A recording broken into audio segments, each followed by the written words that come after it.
Magandang araw po. Ito na po yung dalawang motherboard na nilaban ko po.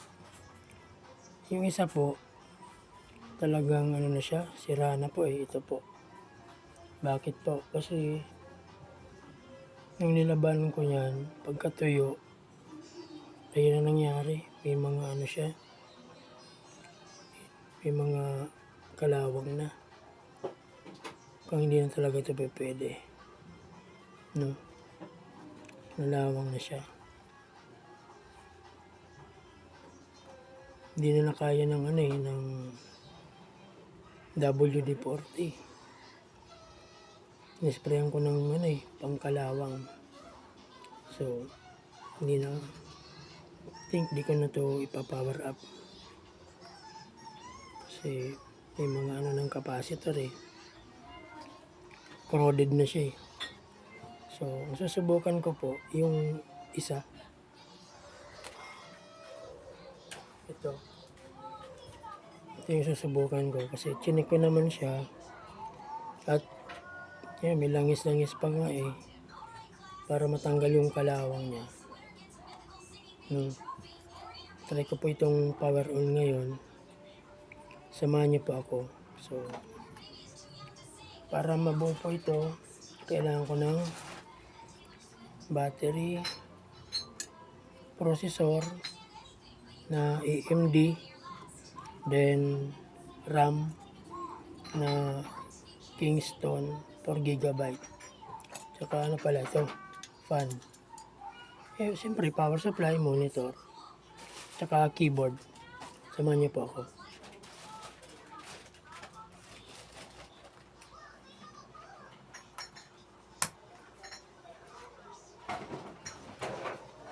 Tsaka sa processor po pala, mayroong tinatawag siya ang ano, pin 1. Ayan, pin 1. Ito po. Ngayon, dapat dun mo siya itatapat. Saan? Dito po. Dito nyo po siya itatapat.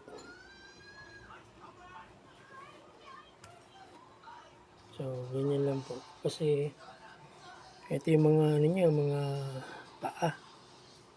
Kasi pag mali yung kabit natin dyan, hindi siya papasok. Ayun, pasok na pasok. Ayan. Ayan. Sunod natin yung fan niya.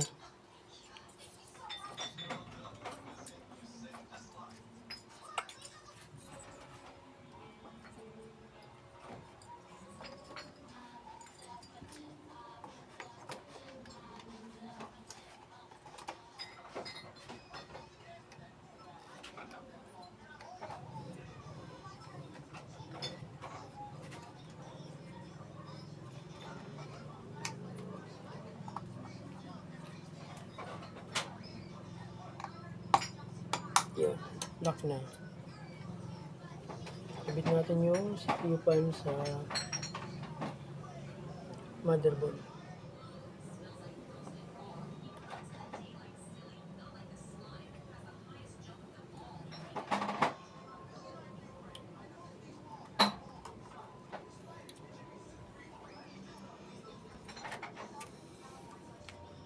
Sunod natin yung memory.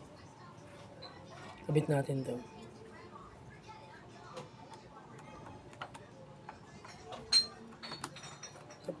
Baliktad, sorry.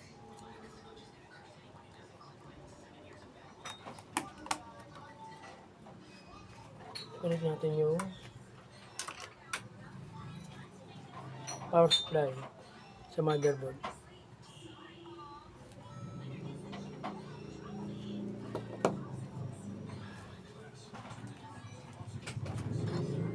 Sunod natin itong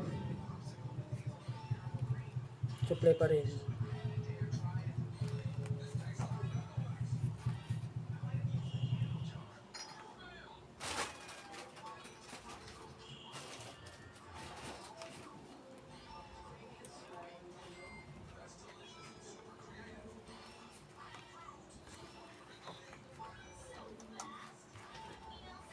Then, yung BGA cable.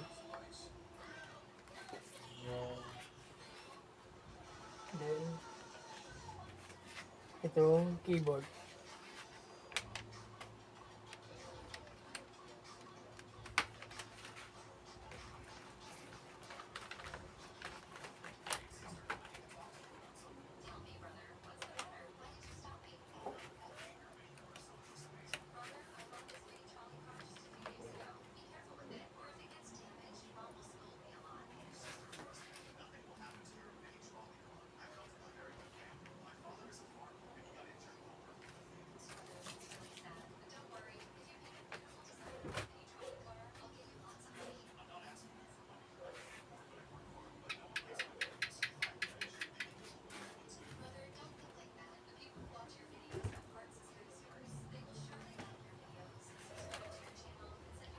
Gumawa pala ako ng improvise na switch. Kabit natin dito.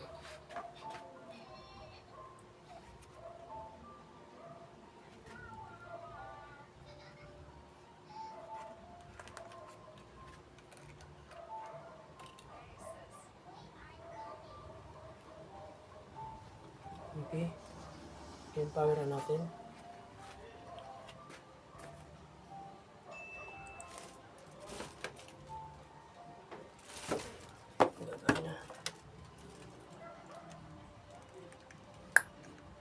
Ayun.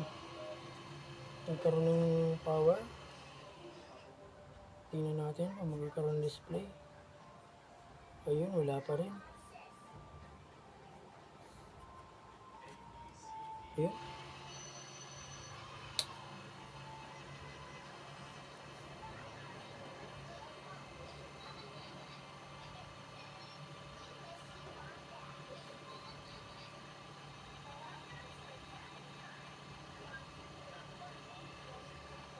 Tayo natin kung may response. Wala.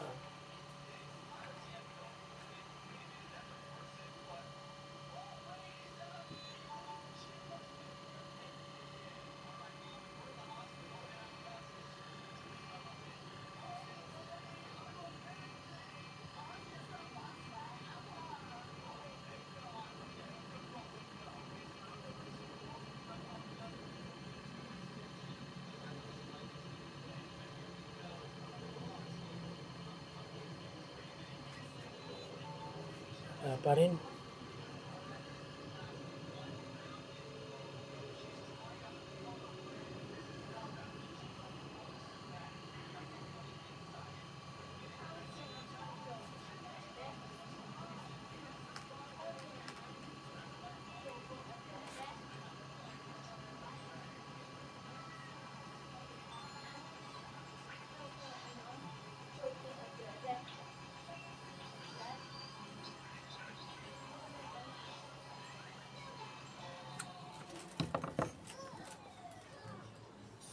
Subukan mo magpalit ng RAM lang. Subok lang.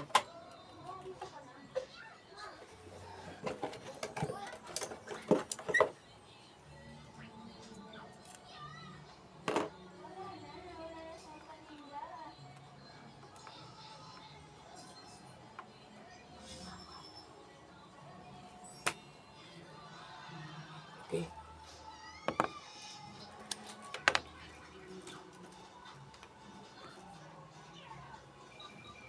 Subok ulit.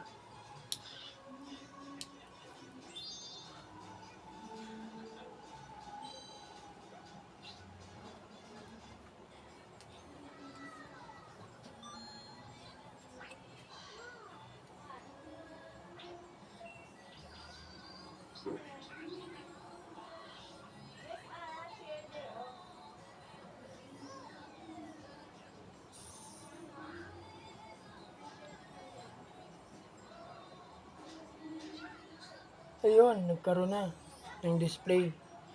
Ay, salamat sa Diyos. Nakakuha tayo ng isang motherboard na goods pa. Nung nilaban ko, nag-okay yung ating motherboard, no? So, may pag-asa pa pala, no? Yan po yung last resort. So, nagkaroon na ng display ang ating motherboard. Ayun. Ito po yung last resort ano po. Ano, display. So yun po yung last resort na pwede natin gawin. Ayun. Nakakuha pa tayo ng isang motherboard na nabuo. Doon sa tatlo, titingnan ko pa yung dalawa kung magagawa pa ng paraan. Pero yung isang motherboard, ito, tingin ko wala na to. So, kailangan ko na itong ma-junk. I-junk ko na lang po ito. Sayang. Magkano lang kaya ito? Baka 50 pesos lang to.